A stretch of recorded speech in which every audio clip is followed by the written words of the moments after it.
the records, the background records for Chris Clegg that we discussed order That's on fine. Monday. The state had an opportunity to review it. Yes. All right, that's fine. I'll go ahead and Somebody sign could- it now. Thank you. And let's go ahead and bring chairs in.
Questions for this witness? Yes, Your Honor, may I approach? Yes. So I'm going to show you a couple, Ms. Lee, I want to show you a couple more items. First of which I've marked as State's Exhibit 25, again in a paper bag, but looking at State's Exhibit 25A, does this appear to be the silver laptop that you all purchased? Yes. And is it very similar, exactly the same, just in terms of The different same, colors? just different colors. We had talked about a camera being stolen. I'm going to show you what I opened over the break as State's Exhibit 26. The contents is a small camera bag, and then inside there appears to be a camera and maybe a charger. Do you recognize those items? Yes. Okay. And does this appear to be the camera that you all had in the leasing agency office before it was broken into? Yes. And you had said it was a Canon small. This is the one you described. Last piece of evidence I'm going to show you is State's Exhibit 27. We had talked about you being in communication with the police department and attempting to help them locate the laptops. At some point, did you actually authorize Lenovo to assist the police department with your laptops? Yes. And is this State's Exhibit 27, does that appear to be an accurate copy of the note that you drafted making that authorization? Yes. Your Honor, this time the state would move to introduce State's Exhibit 27, the letter from Ms. Lee. Any objection? No, sir. It's allowed.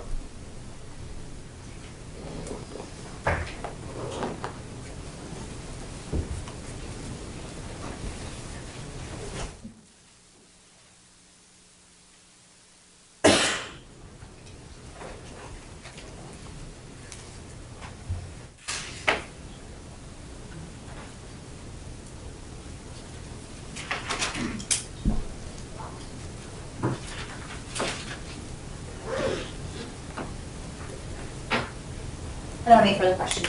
Cross-examination? Just a few questions. Okay. So that morning you said that you weren't able to get into the temporary leasing office at all. Right. And you said you never went back there. Did you never go back there? I went back when it was released as after the case. And was that about a week? About 2 weeks. Okay. So that morning, you've mentioned your corporate headquarters. Where are they? They're in North Hills, just less than a mile away. Okay. And so that morning, did you sort of go to the area of the apartment complex, but just not go in the leasing office, or did you actually just go to work at the corporate offices? I just went straight to the corporate office after I received the phone call. And at some point early on, were you aware of Raleigh Police trying to get a list of names of the people that were currently occupying that building? Were you a part of that conversation? Yes. And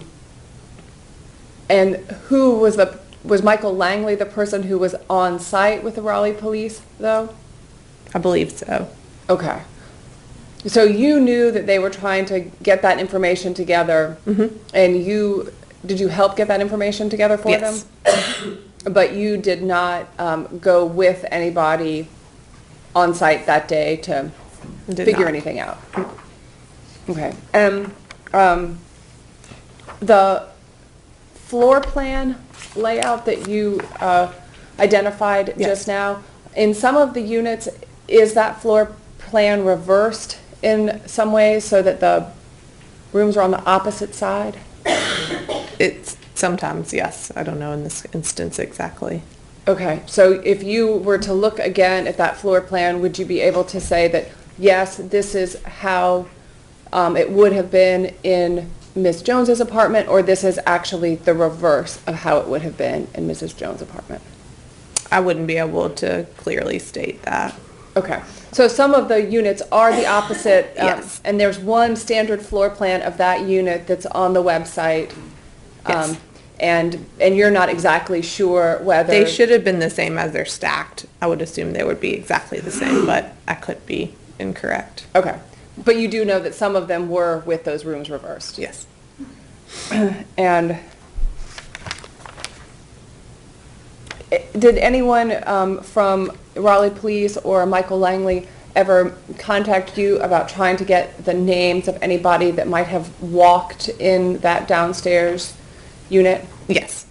And you're the person who put that list of names together? I'm not sure if I put it together in conjunction with Mike, probably. We worked together on it. And did someone have to then contact those people? Yes. And were you the one that did that, or do you remember? I probably did, yes. And that was just to tell them what, that Raleigh Police would be in touch with them? Yes. And you knew that was about their shoes? Yes. I don't have anything further going. Redirect. And just to follow up with the list of folks that were working in there, were you aware that the police department was attempting to collect their shoes? I was made aware after they contacted them, Okay. yes. And you provided a list as best you could in connection with Mike in terms of who might have been in that apartment in the recent days? Yes.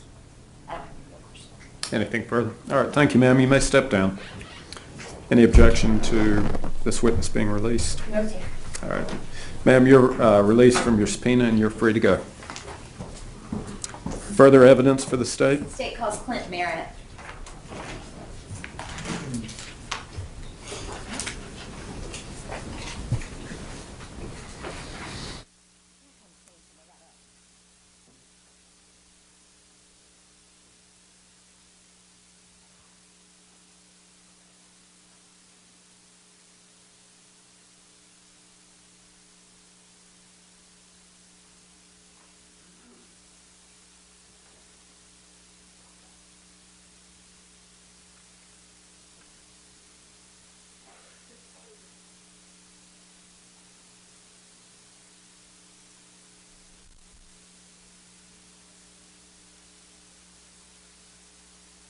Swear the testimony you give this court should be the truth, the whole truth, nothing but the truth, so help you God?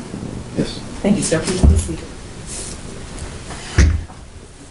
Ms. Shakita? State your name, sir. Clint Merritt. And Mr. Merritt, how are you employed? I'm employed with Lenovo, based here in Morrisville. What are some of your duties and responsibilities at Lenovo? My role is in corporate information security, so many different areas of responsibility throughout the organization. So. Can you just kind of highlight, without giving away any sort of secret, Sure, sure. but kind of what some of your responsibilities might be? Everything from compliance, policy, developing policies, and ensuring like our architecture is secure. Yeah. How long have you been involved or working with Lenovo? 5 years, a little over 5 years. And prior to that, were you working in sort of the same field? Yes. Internet security, that kind of type of Yes.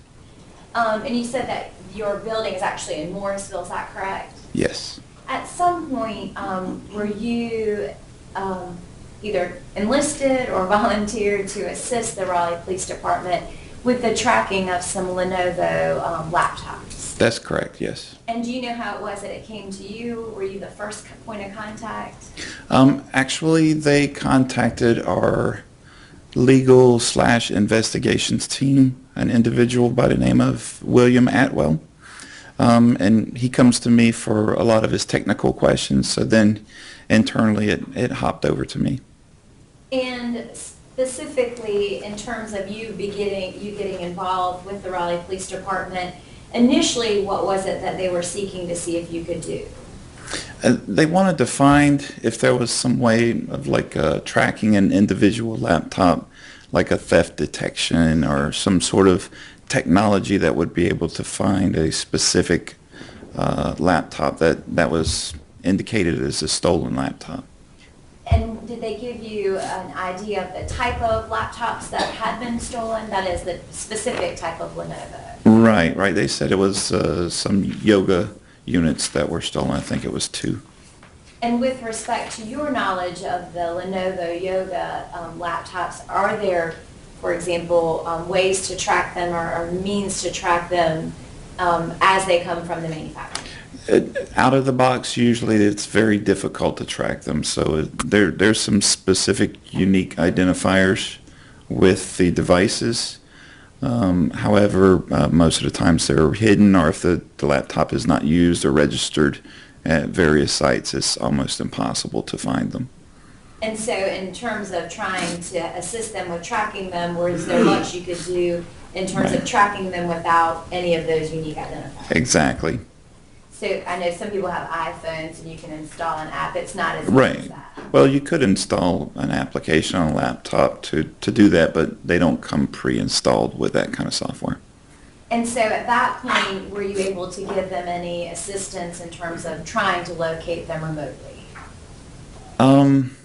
Not through electronic means, right? Did there come a time when you received a phone call from a Raleigh detective in terms of some information that they had looking for your assistance to identify whether it might relate back to those? Sure, there was a follow-up call. And can you describe what kind of information was presented to you at that time? Sure, the detective was asking if he was able to provide a Windows serial number. Would I be able to map that back to a physical device serial number? And when you say a Windows serial number, what do you mean? Well, the operating systems that come preloaded on the machines have a serial number. It's a unique identifier for that software. That way the vendor can track what systems and who has the software installed to the individual serial number. And just to be clear, when it's initially installed, is that typically when the computer is purchased then?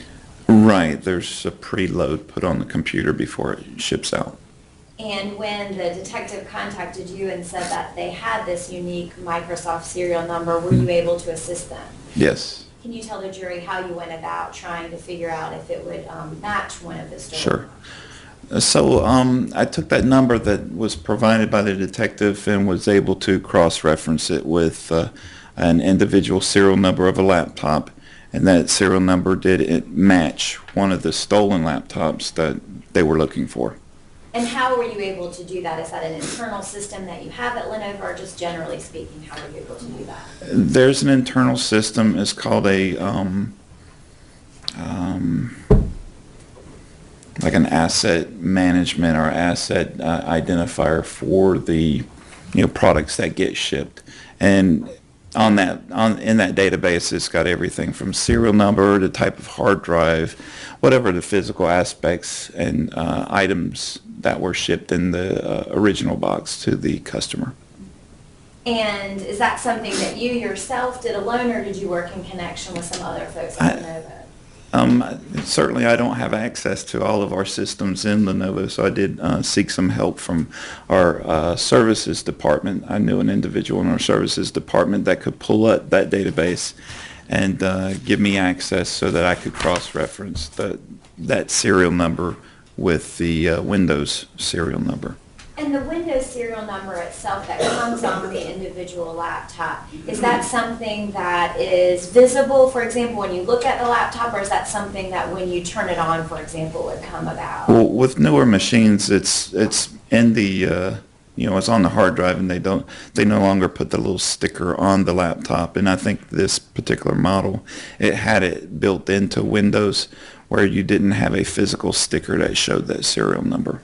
And so during your conversation with the detective, that is, he's calling you and saying, I've come up with this potential Microsoft number, and you said it's not on the sticker. Do you know how he was able to get this Microsoft number? Did he indicate that to you? I'm sorry. Yes, he said he found a Craigslist ad, and one of the photos in the Craigslist ad actually showed that Windows serial number on one of the screenshots of the machine.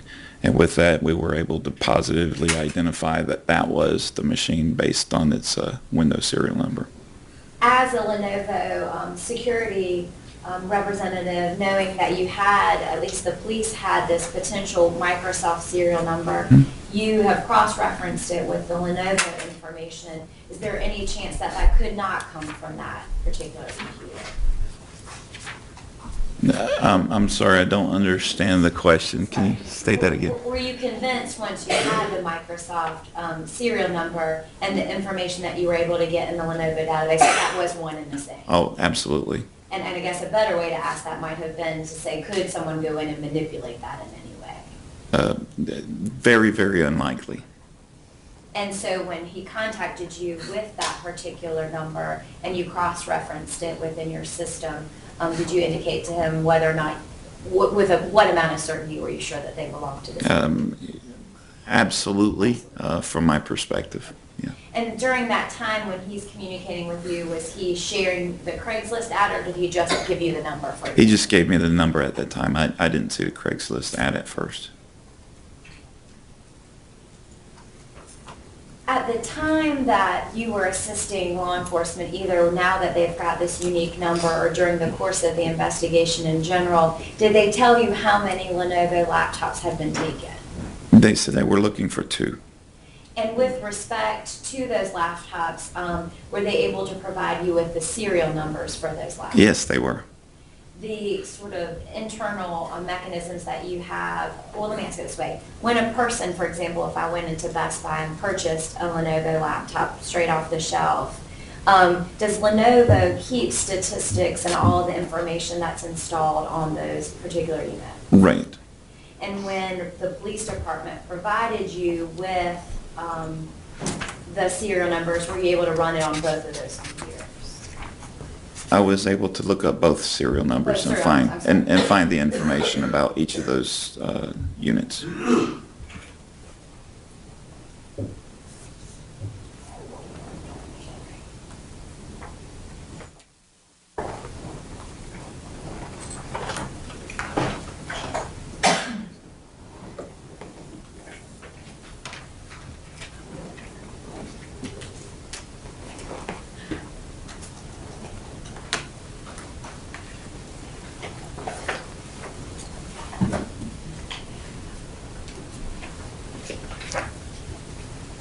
May I approach the witness? Yes.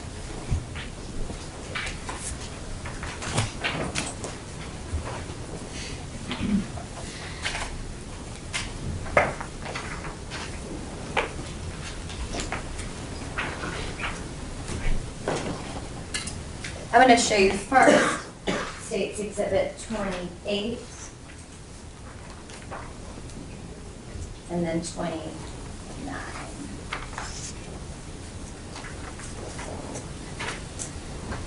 First, I'm going to show you State's Exhibit 28, which I believe is a one-page document, and ask if you recognize that. Oh, yes. And what is State's Exhibit 28?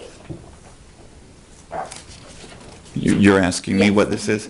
It's a printout of from the database I mentioned earlier about that specific serial number, and it gives all the associated parts and description of the unit that was in that box. And is this a document that is all of the information that is associated with a particular serial number of a Yes. laptop? Is that something that you all keep in the ordinary course of business at Lenovo? That's correct. Like I said, when it comes off the shelf, you all keep that. We have a record of all of them, yes. And you had indicated that this was the process that you used to try to determine whether the Microsoft serial number belong to a particular computer, is that correct? That's correct. And so is States Exhibit 28 the actual printout or a copy of the printout from Lenovo as it relates to the serial number here that starts with EB325? Yes. Your Honor, at this time the state would move to introduce States Exhibit 28 into evidence. Any objection? It's allowed. And then States Exhibit 29, you had indicated that they had told you that there were 2 laptops that were taken. That's correct. And again, does this look to be a printout of a different computer? And I'll just, for the record, say it's EB3307 is the beginning of that serial number. Yes, that's accurate. And both of the numbers that were provided to you, was that from law enforcement? Yes. And again, States Exhibit 29, which is actually 2 pages versus 1, does that appear to be a record that is kept in the ordinary course of business at Lenovo? Yes. Your Honor, at this time the state would move to introduce States Exhibit 29 into evidence. Any objection? It's allowed.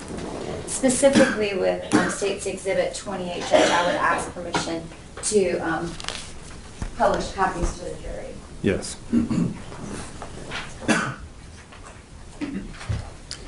Bailiff, if you'll distribute those to jurors, please. Thank you.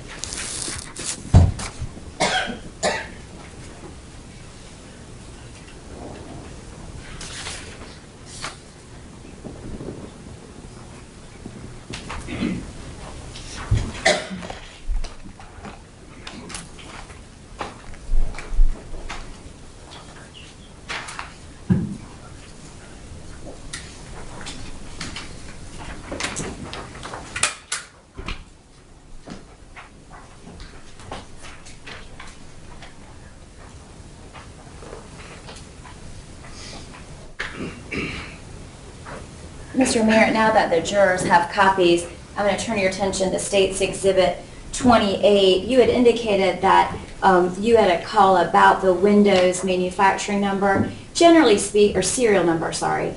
Generally speaking, can you tell us where it is on this page? Sure. It's I guess that's 1, 2, 3, 4, 5, 6, 7 lines, maybe from the bottom, which starts with, or at least the description starts with Windows 8 Standard MMDPK.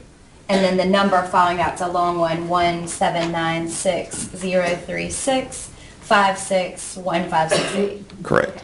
And is that the number that was provided to you, or some combination of that, from the detective in this case? Right. It was one of these 2. I can't remember which one, but it was one of them. And to your right, there are 2 Lenovo Yoga pads. Do those appear to be the kind that would be in question in this case? Yes, that's correct. Safe to say you never saw the computers and you don't know what they were, but those look like that type. They look like the ones, right?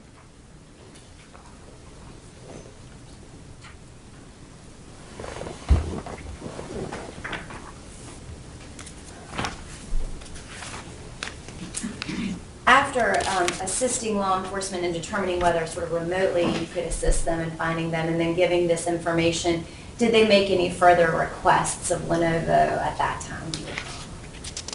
time? Nothing beyond that. Once I confirmed that there was a match, yeah, that was the end of the communication for a while. And just to be clear, when the detective was talking to you about the information he sent on Craigslist, at the time that you were providing information, did he send it to you or just give you the number? He gave me the number at the time, yes.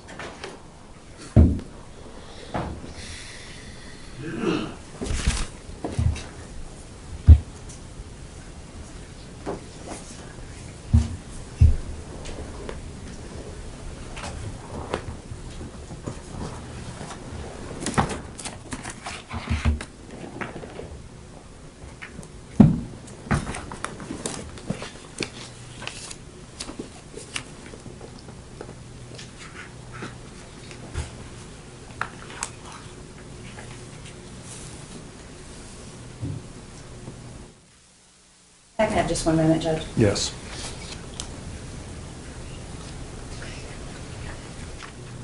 And looking now at States Exhibit 29, right there in front of you.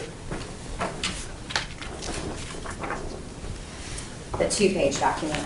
Yes. Again, is this the additional serial number that we talked about? Yes. Your Honor, and I would ask to publish copies of that as well. That's fine. Thank you. And while they may look the same, the serial numbers on each one are sort of the way to distinguish the two. Is that correct? That's correct.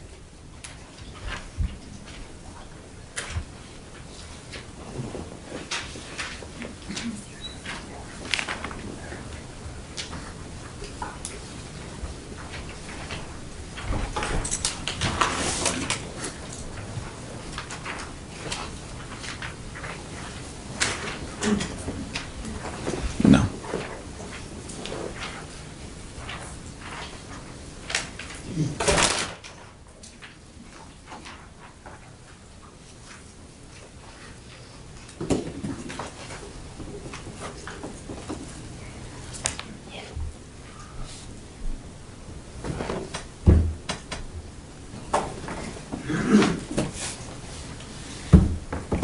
And again, on States Exhibit 29, in addition to all kinds of other installed or things that may be associated with the computer, do you also see the Windows 8 and the serial number following that on States Exhibit 29?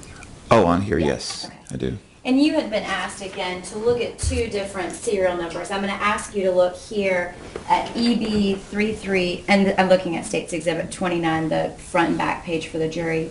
EB3307 9642. Do you see that serial number on one of these two boxes? Yes, right here. Okay. In And that's this box. States Exhibit 22. And you can States Exhibit 22. Okay. 22. Okay. Okay.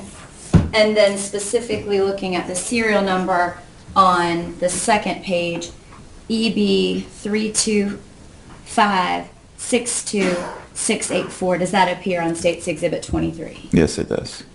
And so in terms of you were asked to look at different serial numbers for computers, do those two computers, the characteristics of which are on 28 and 29, match up with the boxes from 22 and 23? Yes. Then this pad itself, the yoga, on the outside, is there any serial number that you can identify it from? Yeah, this was about the time that we started changing our labeling process where you didn't have as many labels because there wasn't as much room. So a lot of it's internal instead of physically on the unit. It's on the box, it's on the hard drive. Okay. Thank you.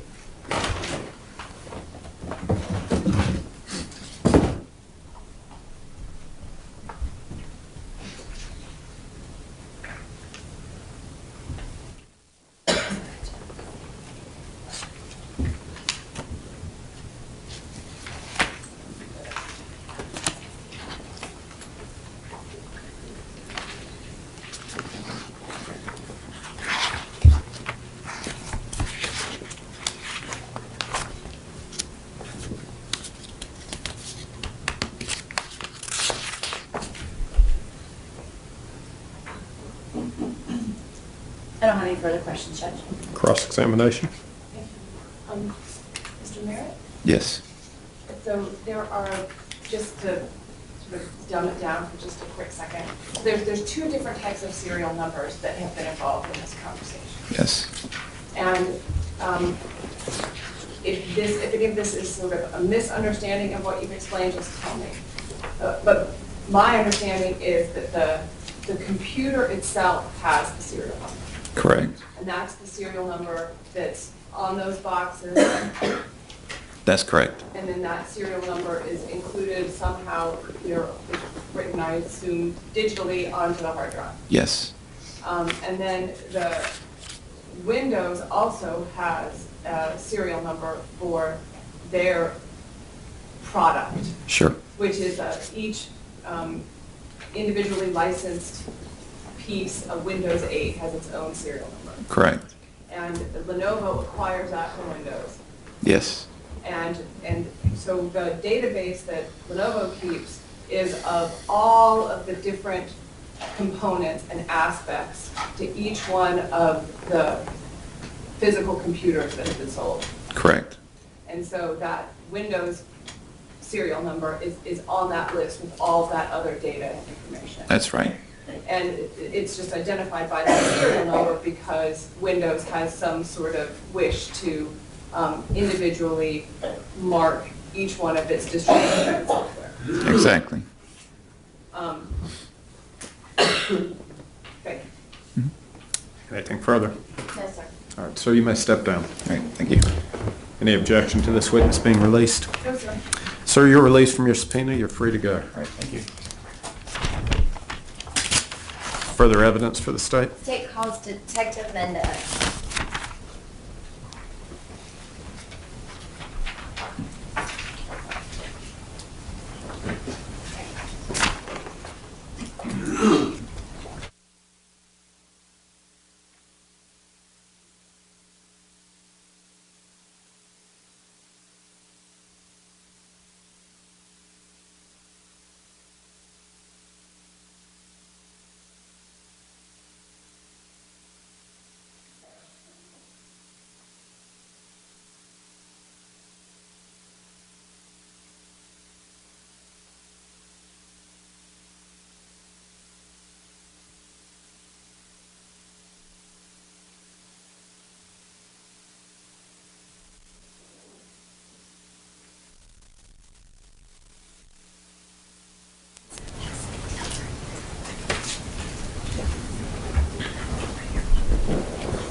Raise your place your left hand on the Bible, and raise your right, please.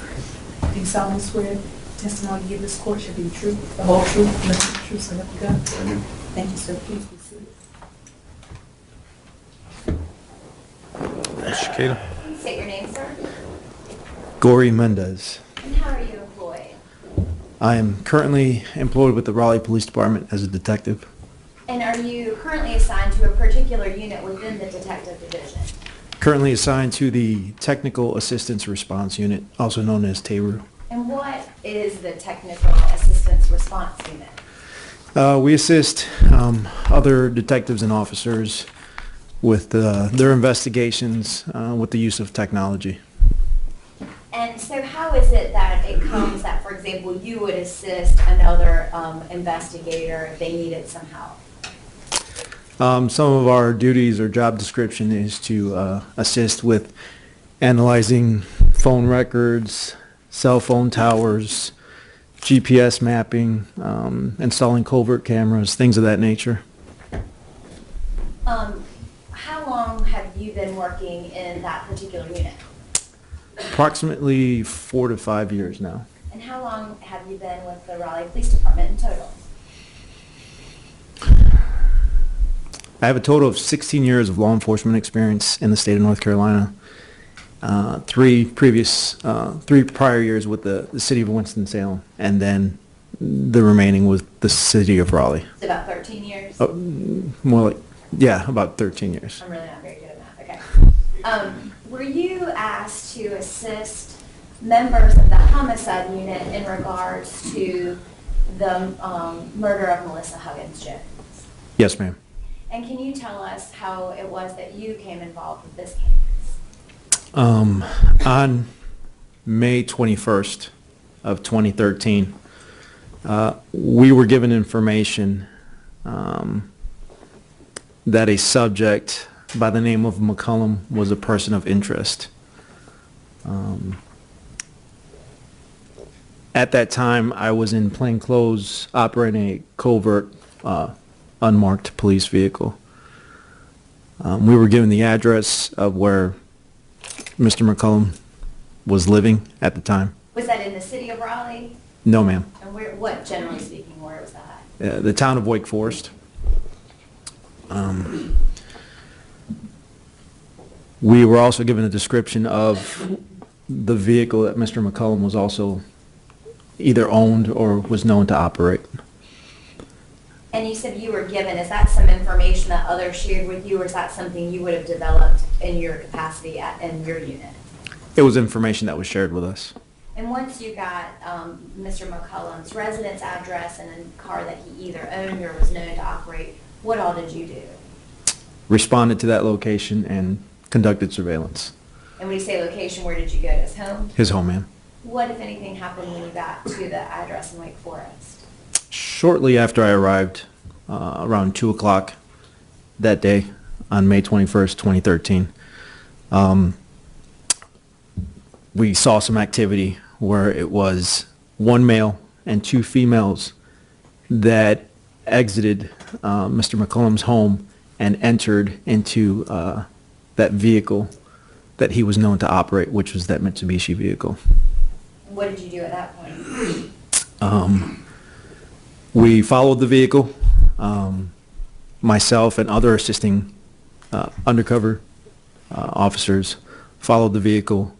The vehicle left McCollum's parking lot, or the residence to his parking lot, and traveled down Main Street and drove to the Walmart, which is in Wake Forest. How far would you say that residence was from the Walmart? Maybe a 5-minute drive. It's nearby. You said you and other officers, about how many folks were you working with to do that sort of surveillance?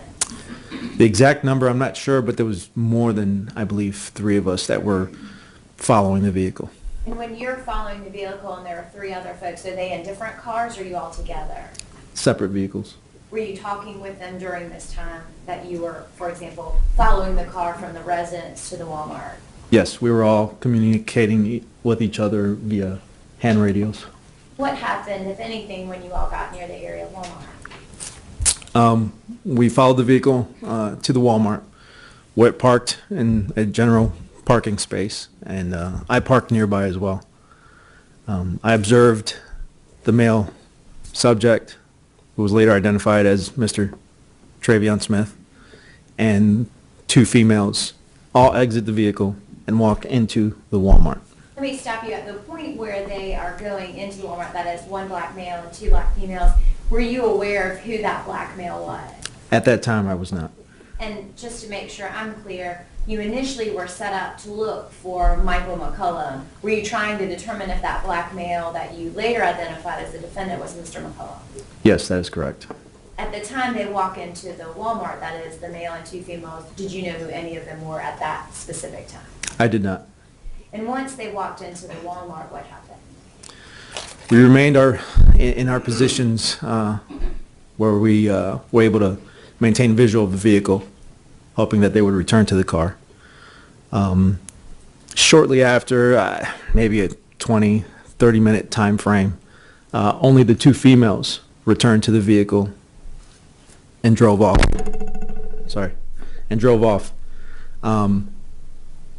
The 2 females in that Mitsubishi vehicle were followed by the other assisting detectives, and I stayed in the area attempting to locate this male that I had not identified. When the male walked into the Walmart, was it with the 2 females? Yes, ma'am. And then when they walked out, you didn't see him, is that correct? That's correct. So what did you do in trying to identify him at that point, now that the females have left? I circulated the area, trying to locate him. I remember the description of his clothing that he was wearing at the time. And as I was driving around the area, about 5 minutes later, in a nearby parking lot of another shopping center next to the Walmart, I observed the same individual, Mr. Smith, now sitting in the passenger seat of a different vehicle, which was a small gray car. I don't remember the make or model. Let me stop you now. So you noticed that he's in a different car. Do you know how he got there, or you just realized he was over there? I have no idea how he got there. I just realized he was there. So for a period of time, you lost sight of him. Yes, ma'am. Could you estimate how long elapsed from when he went into the Walmart to you now see him in another car in the general area? From the time he went into the Walmart and they were done shopping and the females returned, that was approximately 20 to 30 minutes. And then about another 5 minutes later of me driving around the area, I ended up locating him. So we'll say a total of about 30 to 35 minutes. Once you notice that is he actually in the car or approaching, where is he with respect to this other car? He was inside the vehicle. What happened at that point?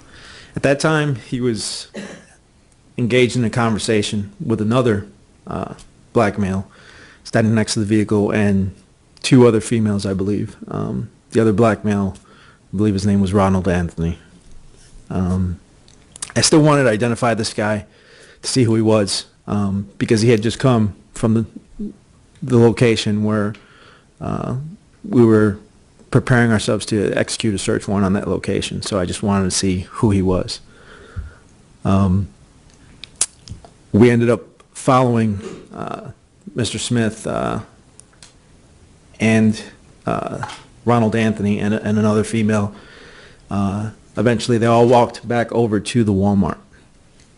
And let me make sure I'm following you. So you see him seated in a car, that is the defendant, Travion Smith, seated in a car. Does Ronald Anthony get in the car, or he's standing by the car? Where is he in relation to the defendant? Ronald Anthony was standing outside of the vehicle, and they were just engaged in a conversation. And the female that you described, where was she in relation to, say, Ronald Anthony and this defendant, Travion Smith? I believe she was also standing outside of the vehicle nearby. Okay. And so you said you still wanted to identify later who you learned to be Mr. Smith. At the time that you're talking about Ronald Anthony, did you know his name either? I did not, no ma'am. So what happens after you're watching these three at or in the car? What do you do next? During my surveillance, eventually they all walked back over to the Walmart, where I see them standing out in front of the Walmart again. A few minutes later, I observed a Wake Forest patrol vehicle driving into the parking lot of the Walmart. I approached the Wake Forest officers and identified myself. Informed them that we were conducting an investigation, possibly executing a search warrant at a nearby location, and that this individual had just left that location, and we just wanted to identify him, not knowing his involvement in the case. And so how, if at all, did that Wake Forest officer assist you? The Wake Forest police officers, on a voluntary encounter, approached them. Were able to identify them, and at that time we discovered that Mr. Smith had a... Let me stop you there. So when he walks up, does he just ask him who they are? The Wake Forest officer? Yes, ma'am. Okay. I'm present nearby. Sure. I did not approach with them, Okay. but from a distance. And were they able, and at that point, was that when you learned that one was Travion Smith and the other was Ronald Anthony? Yes, ma'am. And let me stop you before what happens next. You said that during this time you're trying to identify this defendant, Mr. Smith, because you're going to execute a search warrant on the house of Michael McCollum. Is that right? Correct. And so at the time that you're there in the Walmart parking lot, did you know what was going on at the residence, that is Mr. McCollum's residence? Yes, I did. Prior to going out there and knowing that Michael McCollum was a person of interest for the homicide unit, did you know specifically what his connection was to the homicide, or you all were just trying to follow him?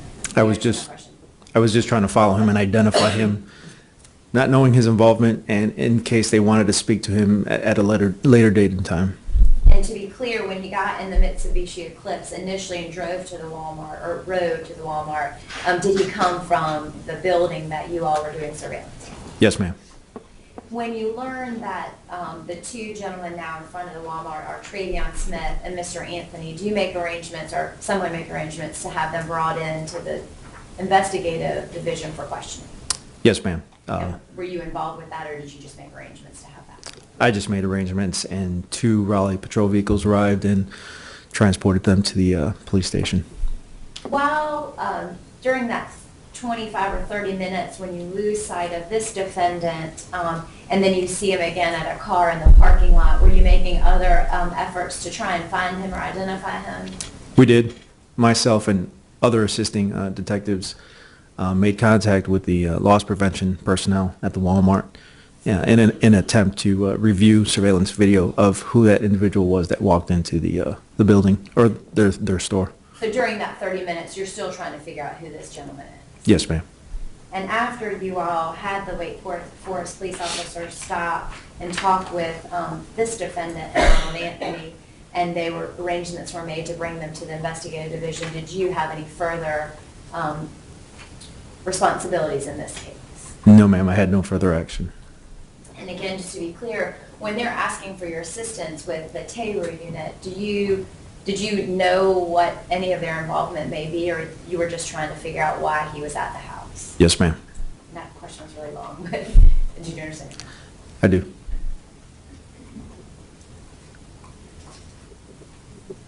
While you were there and the Wake Forest officer made contact with the 2 black males, did you see where the other female went that they were talking to at the car? I do not remember. I think she went into the Walmart for a short period of time. Okay. and I believe she may have come back out after the police were speaking to them.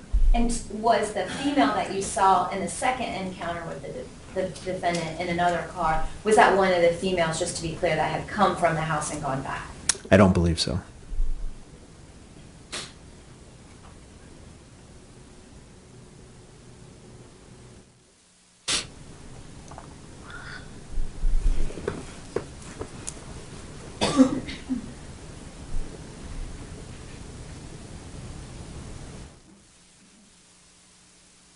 And do you recall the female, was she a white female or a black female? The second, that is, you said two black females came initially, but the female at the car, do you recall? She was white or black, sorry. Okay, the second time that I regained visual Yes. of Mr. Smith and Mr. Anthony when they were together, I believe it was a white female that was with them. And you said that you were not sort of focused on identifying her at that time. It was the gentleman that had come from Mr. McCullum's residence. Yes.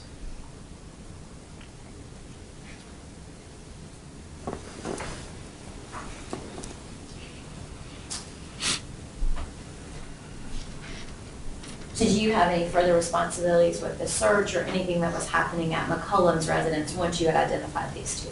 No, ma'am. And to your knowledge, were other law enforcement officers actually conducting the search of that? I believe they were, yes. I don't have any further questions. Cross-examination. Thank you, Your Honor.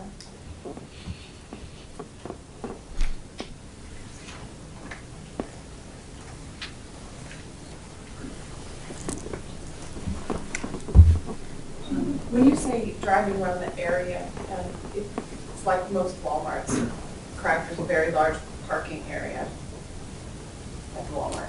Is there a very large parking area? At that Walmart, yes, ma'am. It's a large parking area.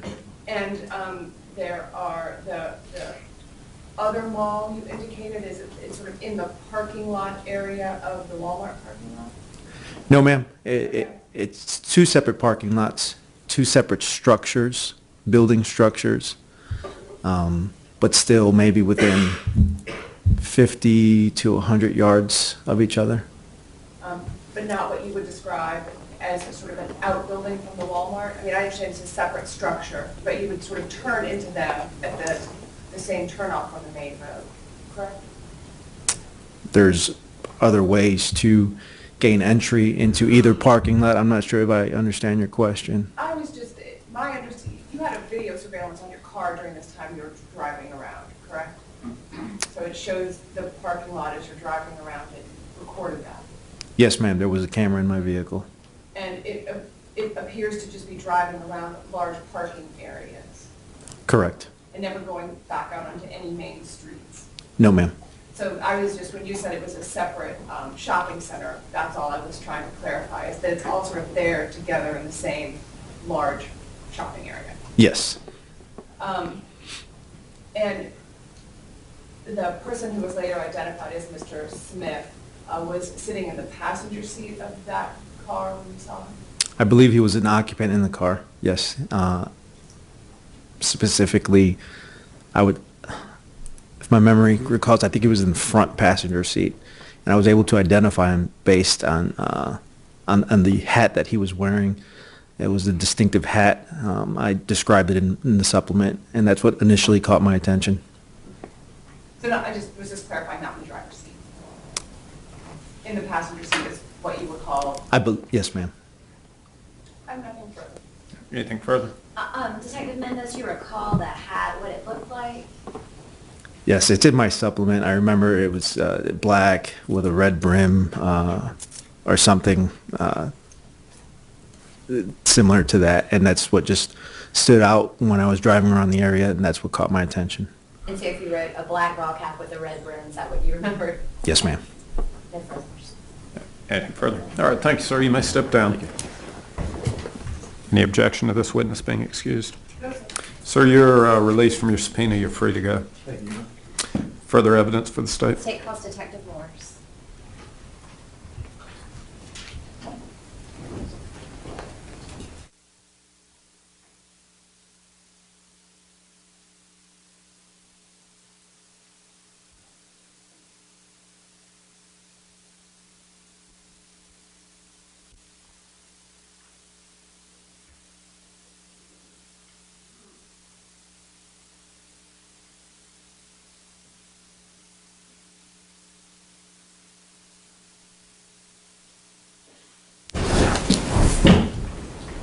Could you put your left hand on your Bible? So here. You solemnly swear the testimony you give this court shall be the truth, the whole truth, and nothing but the truth, so help you God? I will. Thank you, sir. Have a seat, please. Ms. Shakita? Please state your name, sir. Detective Zeke Morse, Zekemorse. And how are you employed? I am a detective with the Raleigh Police Department, How long have you been with the Raleigh Police Department? 20 years, How long have you been with the detective position?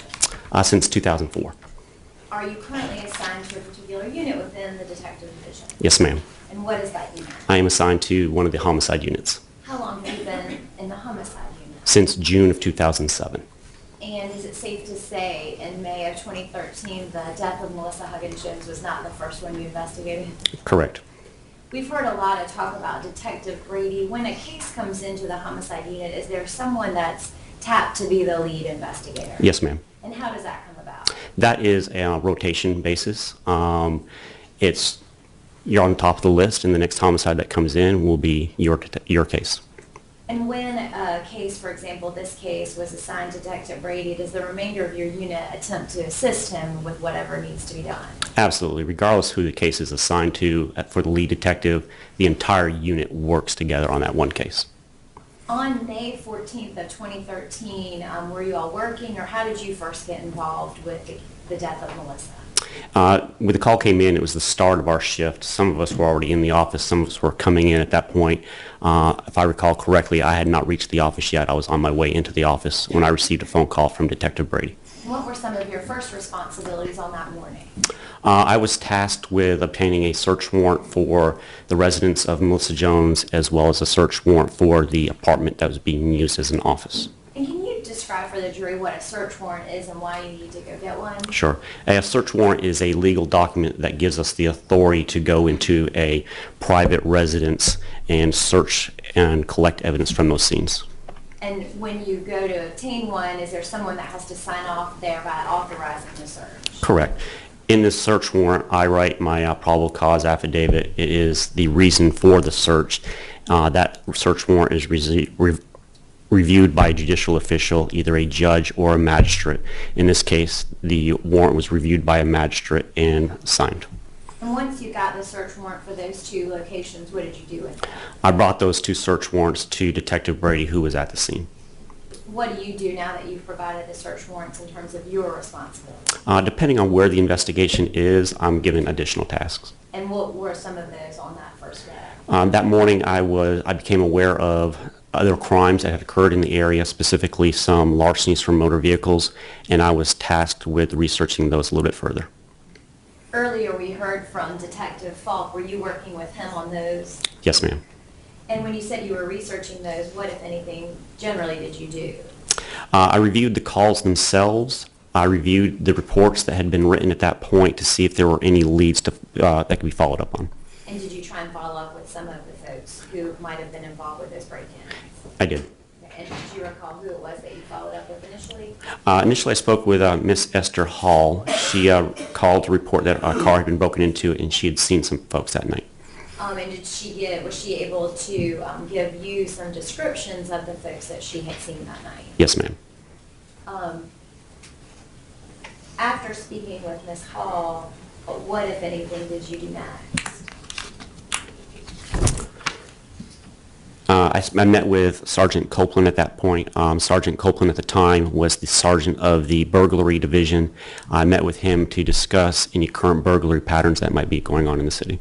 And why, generally speaking, would you want to look into that kind of information? With the burglary of the office, of the apartment that was being used in an office, I felt like if we investigated the burglary, it might lead us to a suspect in the death of Melissa Jones. And during the time that, say, you're doing these responsibilities, Detective Falk has already testified about some of the things that he was doing. Are you as a unit sharing information that you learned? Absolutely. Early on in an investigation, we are talking with each other. We're also having meetings where we all sit down together and we share the information we've gathered so far. And what were some of your next responsibilities there on the 14th? I responded to the crime scene and I assisted with walking the area around the crime scene itself, the parking lots and the wood lines.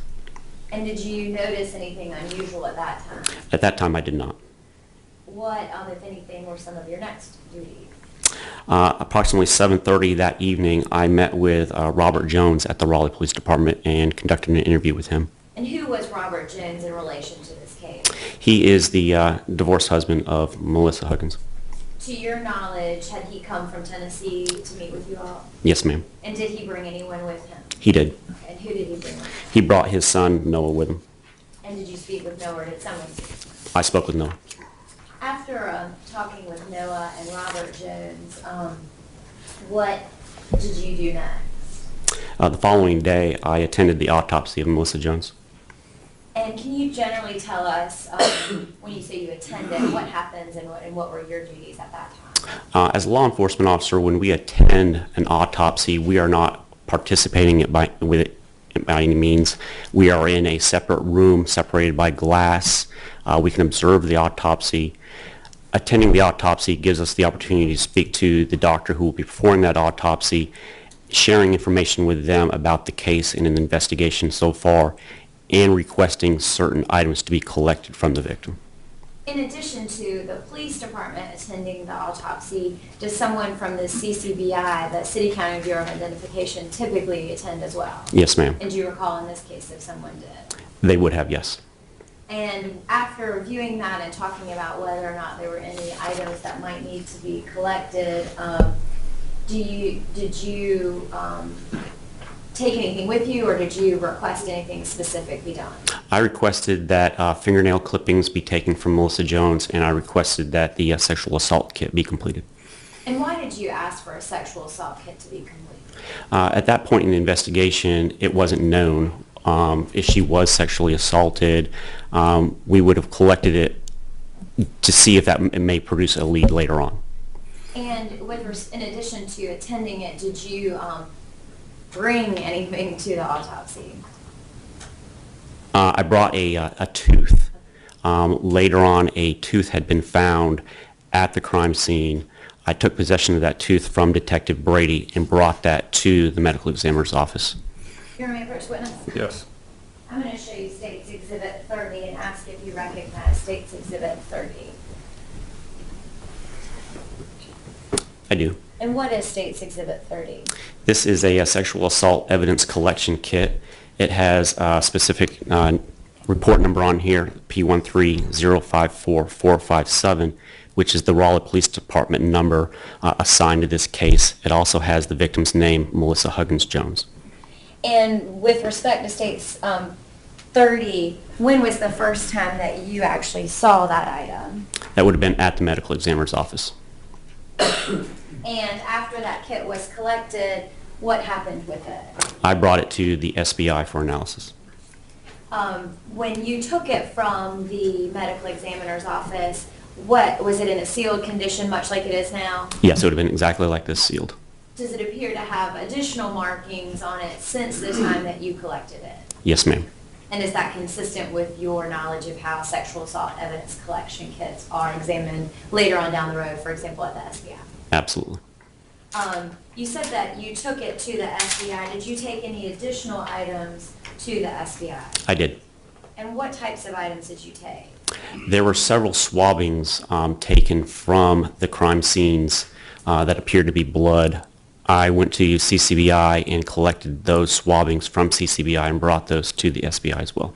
And to be clear, those swabbings themselves of what you said appeared to be blood, did you collect the actual swabbings themselves at the time they were collected? No, ma'am. And when you said you went to the CCBI, how was it that you got possession of those items? I met with CCBI evidence custodian Anita Smith, and I checked the items out of their evidence. And when you went to the CCBI to get those items from evidence, what kind of instructions did you give to Ms. Smith about what you were looking for, if anything? I was collecting the swabbings that had been collected from the scene, and when I collect those, I sign them out on an evidence log. But for example, did you go into her and say, I'd like to take anything that may have blood, or how did you go about taking the certain items that you took? It had been discussed in one of our earlier meetings that we were going to test these swabbings.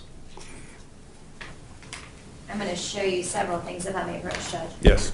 I'm going to show you State's Exhibits 31, 32, 33, 34, 35, and 36.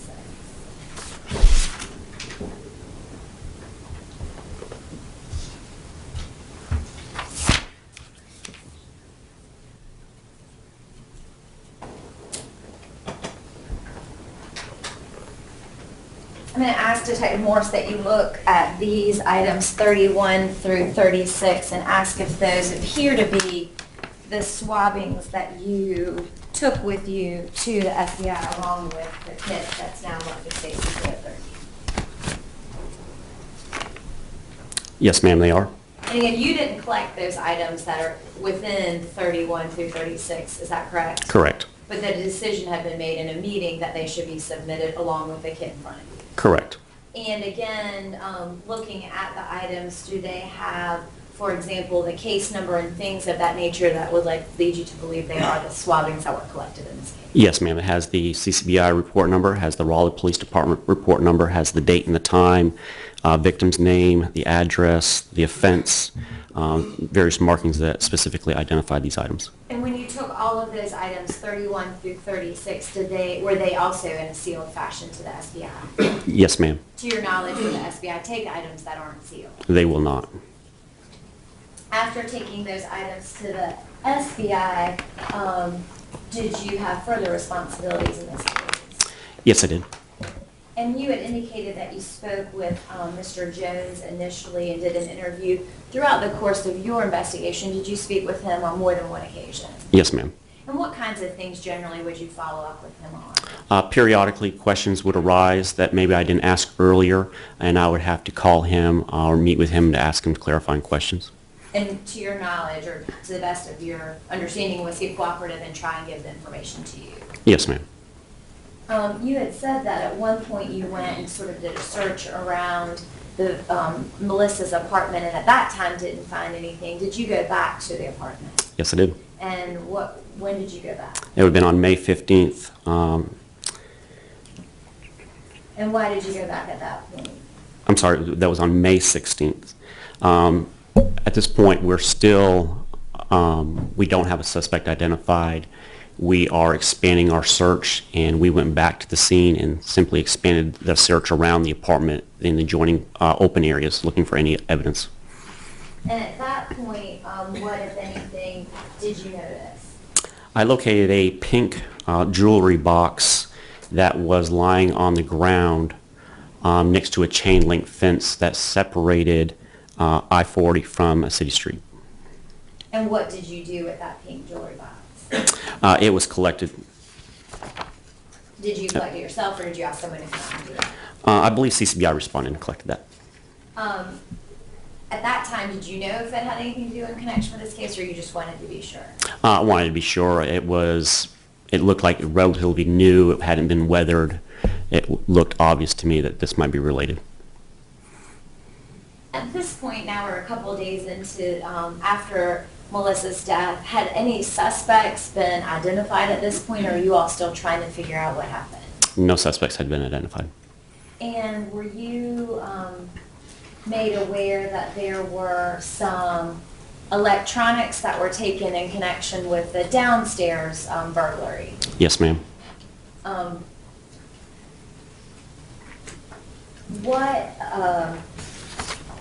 Before I get to that, were you speaking, if someone, for example, would call the police department and say, I have an idea, or here's something I want you to follow up, were those the kinds of things that you and the other members of your unit were following up on? Absolutely.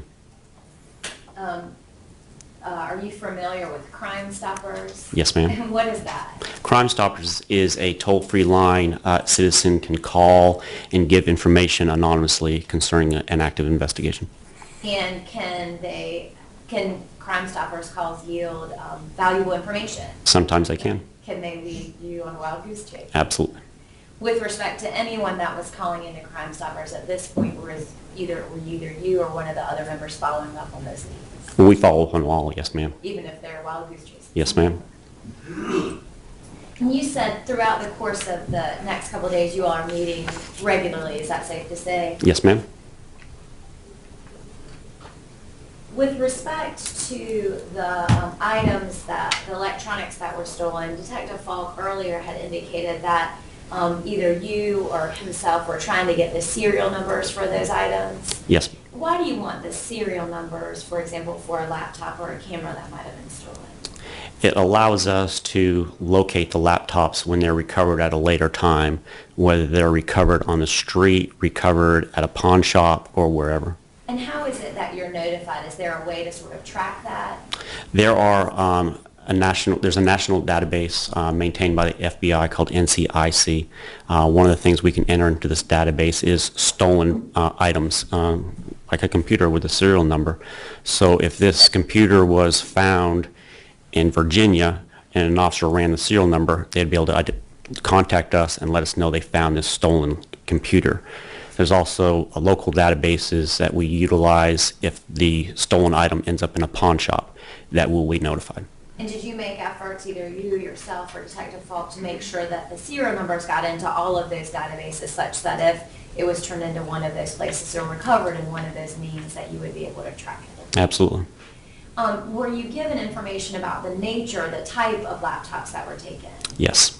And what, if anything, did you do in terms of not entering them into databases, but determining whether you could locate them? I did a couple different things. We had the original boxes that came in when they were purchased. Can I come approach them? Yes. They're down here on the floor. Detective Morse, I'm going to show you what have already been introduced into evidence as 23 and 22. Are those the boxes that you're referring to? Yes, ma'am. I didn't mean to interrupt you. What did you do with those? We were told that they were purchased from Best Buy. The first thing I did was I went to the Best Buy store and asked them about the capabilities of the two computers and possibly what we could do to locate them by means other than just the serial number if they were found on the street or at a pawn shop. There were other ways for us to track them. And was there any information that they gave you that you could follow up on in terms of locating them? No, ma'am. What did you do next, if anything, in terms of trying to find those Lenovo laptops? I contacted Lenovo and eventually met with the folks out there in Morrisville. And what was the purpose for you meeting with them? I met with Lenovo folks out at the Morrisville campus to ask them their input on a way we could track these computers if they were hooked up to the internet and maybe not located at a pawn shop or located on someone's person. And was there any information that you gained from that meeting that would help you to do that? At that point, no. They were genuinely interested. They wanted to do what they could, and I know that they were going to put their brains together and figure out a way to track these computers. But at that point, nothing really concrete that you could go with that? No, ma'am. Did there come a time when you got some additional information on the computers, or you yourself found some information that might be helpful? Yes, ma'am. And can you tell us about that? Periodically, I was searching various computer sites that are used for resale, specifically Craigslist, eBay, some Facebook pages, and I came across a Craigslist ad where a person was selling a Lenovo laptop. What day are we talking about now into the investigation? This was on May 20th. And what, if anything, did you do once you noticed that there had been a Lenovo laptop posted for sale? The person selling the computer posted more than one photo of the computer and images of the computer, and I was able to look at those images and obtain specific information from those pictures. And specifically, when you got that information, what did you do with that? I contacted Clint Merritt at Lenovo and shared with him the information that I had found and asked him if there was a way to research the information that was posted in these photos, if we could link it to the stolen computers. And when you're looking, say, at the list, and you said you saw several photographs of this computer that was listed for sale, did you make efforts to document what you were seeing there on the screen, that is, what you were looking at on Craigslist? Yes, ma'am. You're on my approach. Yes.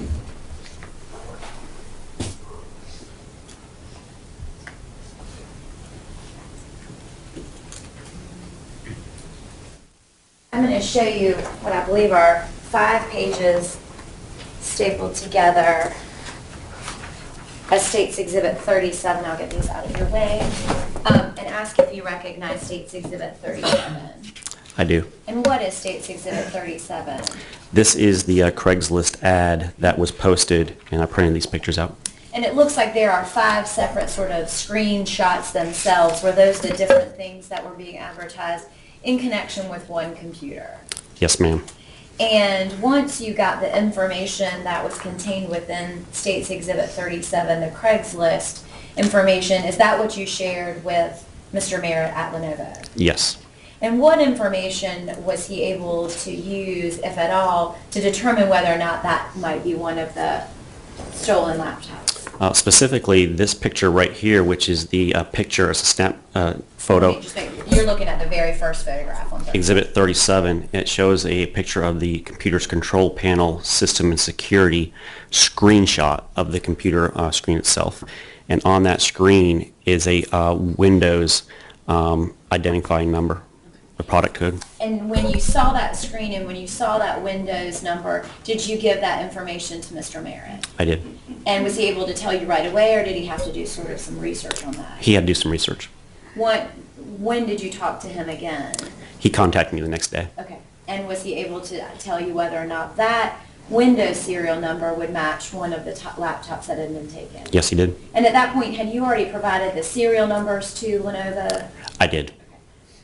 And looking at State's Exhibit 37 in the photographs, does that appear to be a computer that looks very similar to State's Exhibit 24A? Yes, ma'am. And after speaking with Mr. Merritt, what was his opinion as to whether or not the computer listed in State's Exhibit 37 on the Craigslist ad was in fact one of the ones stolen? Initially, he was very certain it was going to be the correct computer, and he was able to confirm it the next day. Okay, and he was able to confirm it. And so at that point, did you believe as a detective that that ad on Craigslist was one of the computers stolen from the downstairs leasing office? Yes, ma'am. And State's Exhibit 37, those 5-page, are these exact copies of what you saw on the screen in that ad? Yes, ma'am. And did you change these documents in any way? No, ma'am. Your Honor, this time the state would move to introduce State's Exhibit 37 into evidence. Any objection? They're allowed, or it is allowed.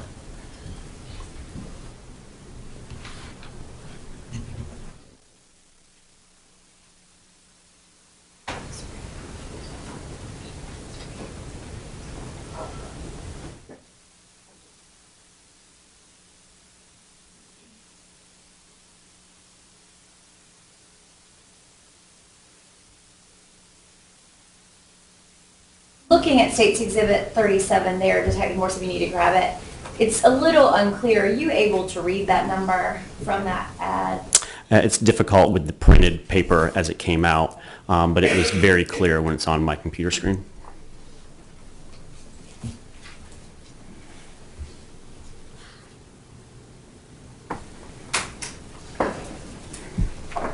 May I approach, Judge? Yes.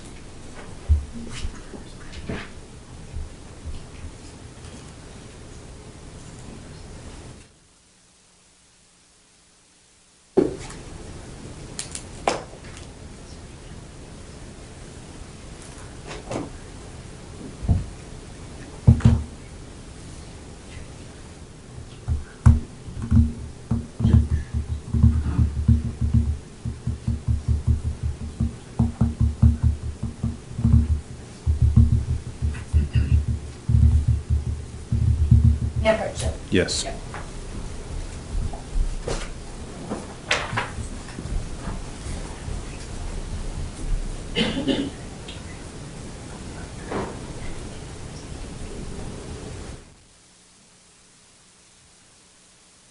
I'm going to show you what's marked as State's Exhibit 38, which is not necessarily from State's Exhibit 37, the Craigslist, but looking at the very first screen shot that you captured in 37, does that appear to be a photograph that is exactly the same as this one? Yes, ma'am. And looking at that, does it appear to be sort of the, I think you called it the opening screen or the system screen on the computer? Yeah, it's a system and security screen. And are you able to read the Windows identifier from that a little bit better? Yes. Just using that? Yes, ma'am. And what is that Windows number? 00179604713510 A is in Adam, A is in Adam, O is in Ocean, E is in Edward, M is in Mary. Thank you.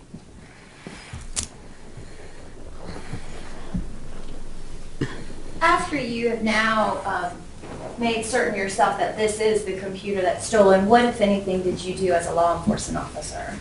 On the Craigslist, the seller listed a phone number to contact if someone was wishing to purchase it. And I called that number and I represented myself as a buyer who was interested in buying the computer. And what kind of arrangements did you make at that point? The person I spoke with identified themselves as Mike. I told him I was interested in buying the computer. He told me that it was brand new, that he had had it for his employment, but he was currently out on a workers' comp issue and no longer needed it.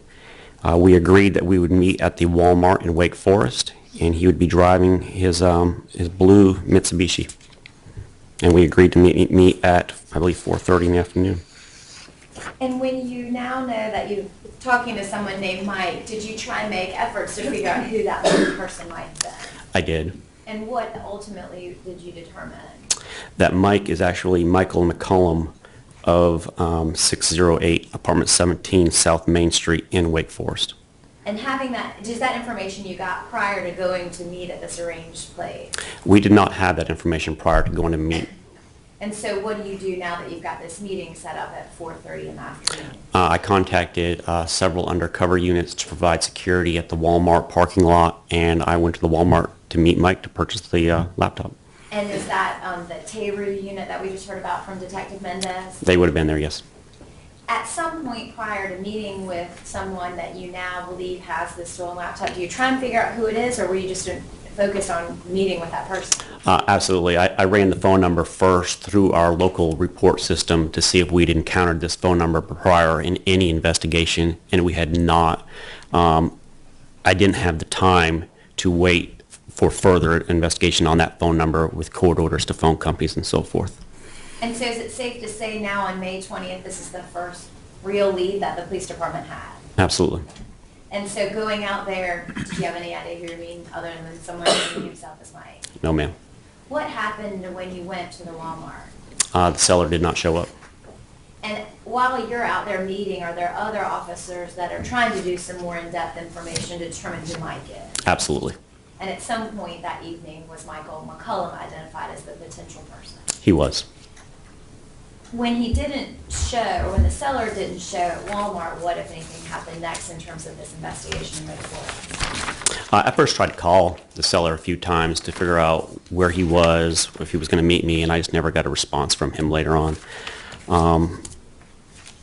The following day is when I received the phone call from Clint Merritt at Lenovo, who confirmed that that laptop posted on Craigslist was indeed the stolen laptop. And at that point, had you identified Michael McCullum in some sort of investigative meeting? Yes, ma'am. And what did you do now that you didn't have the seller, you believe you know who the person was posting? What did you all do at that point? Units were sent to the Wake Forest address to surveillance, and while they were doing that, I was applying for a search warrant to search that residence in Wake Forest. Were you in communication with what the surveillance units were doing at that point? Absolutely. And when you got back to, did you bring the search warrant like you had before back to the location to do the search? I did. And were you present when that search was done? Yes, ma'am. When you were doing that, were you also in communication with what was going on in the Walmart parking lot? Yes, ma'am. At some point, did you know from either Detective Mendez or one of the other folks that were in the parking lot that they had identified two folks as this defendant, Travion Smith, and Ronald Anthony? Yes, ma'am. And at that time, did you know anything about what their connection might have been to this case? No, ma'am. You said that you were at the search itself of Mr. McCullum's residence. Yes, ma'am. Was he present when you did that? No, he was brought to the Atlantic Avenue Police Station for questioning. May I approach the witness, Judge? Yes. In front of you, underneath this orange laptop,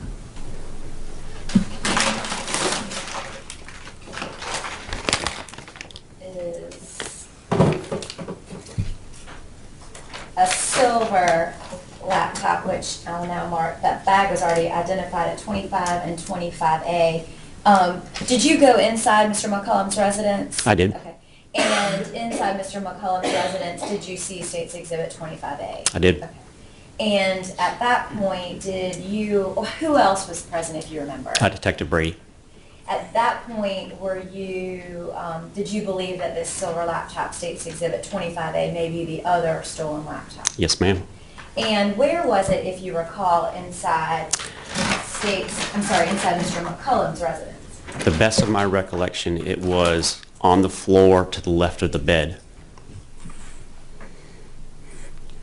Once you found that laptop in Mr. McCollum's residence, did you all want to talk to him in connection with the posting and the other laptop? Absolutely. Were you the one who actually interviewed Mr. McCollum? No, ma'am.